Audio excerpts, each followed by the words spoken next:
Okay, tara't silipin natin yung kwento sa Genesis chapter 9. Ito yung kwento pagkatapos ng malaking baha, di ba? At may dalawang part to na sobrang interesting.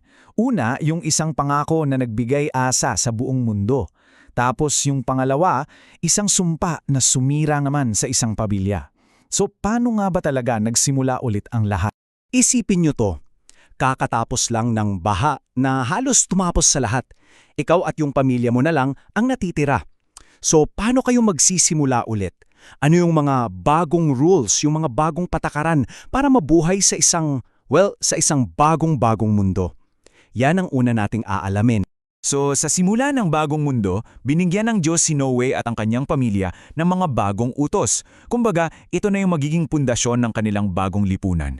Ito yung mga rules na susundin nila sa kanilang relasyon sa isa't isa at pati na rin sa kalikasan. Parang ito na yung pinakaunang social contract kung iisipin. So ang linaw ng mamautos, no? Una, sabi, magpakarami kayo, punuin nyo ulit yung mundo. Pangalawa, may power na sila sa lahat ng hayop. At ito yung malaking pagbabago. Pwede na silang kumain ng hayop. Dati kasi hindi. Pero may isang malaking huwag. Bawal daw kainin yung karne na may dugo pa. Kasi yung dugo, parang yung mismo yung buhay, di ba? So kahit binigyan sila ng kapangyarihan, may limitasyon pa rin.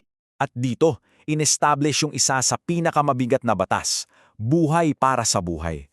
Sobrang halaga ng prinsipyong to. Sinasabi rito na dahil ang tao nilikha sa wangis ng Diyos, yung pagpatay sa kapwa-tao ay hindi lang basta-bastang krimen, para na ring pag-atake sa mismong imahe ng lumikha. Kaya mabigat din ang parusa.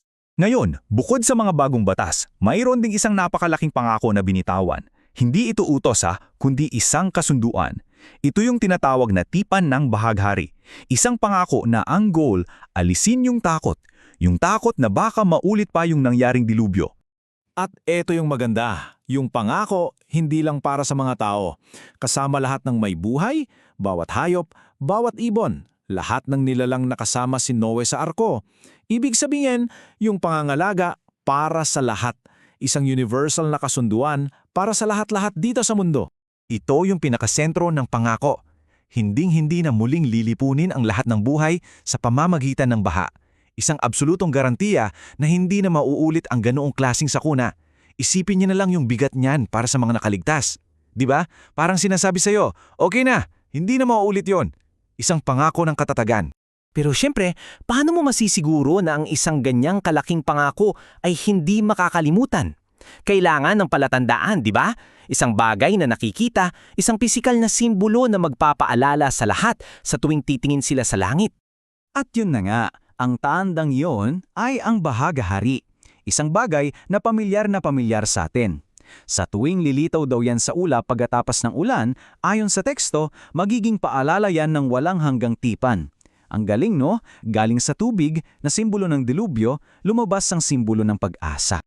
Pero kahit gaano kaganda yung pangako, ang bilis ng pagbabago ng kwento. Mula sa isang universal na pangako ng pag-asa, biglang lilipat tayo sa isang problemang napakapamilyar sa ating lahat. Away pamilya. Parang pinapakita rito na, kahit gaano kalaki ang pangako, ang tao ay tao pa rin.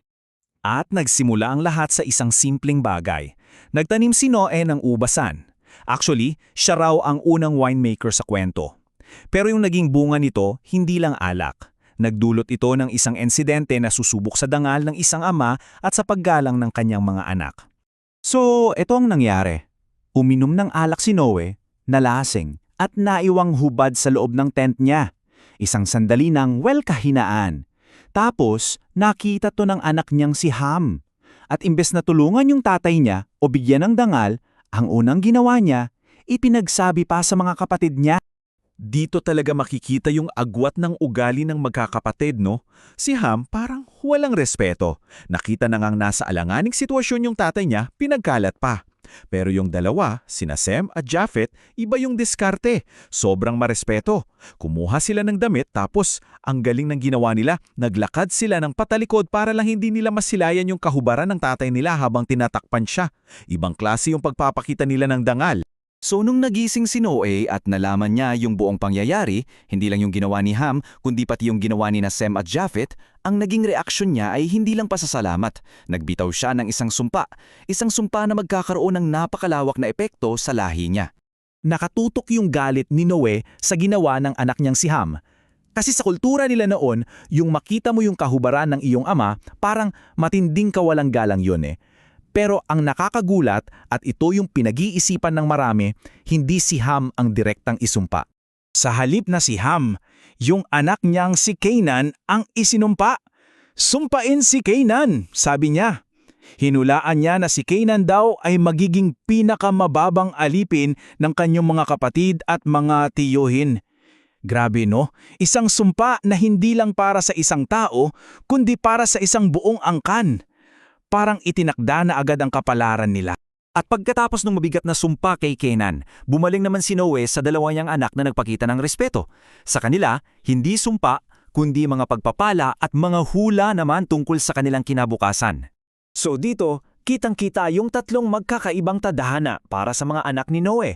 Si Sem, pinuri ang Diyos niya, parang may special na relasyon sila. Si Japheth, hinulaan na lalawak ang teritoryo niya at makikitira kasama ni Sem, at si Canaan, dahil kay Ham, hinatulang maging alipin. Iba-ibang landas para sa tatlong lahi. At dito na nagsimula ang lahat. Isang gabi lang ng pagkakalasing at kawalang galang, pero yun yung naging ugat ng pagkakabaha-bahagi.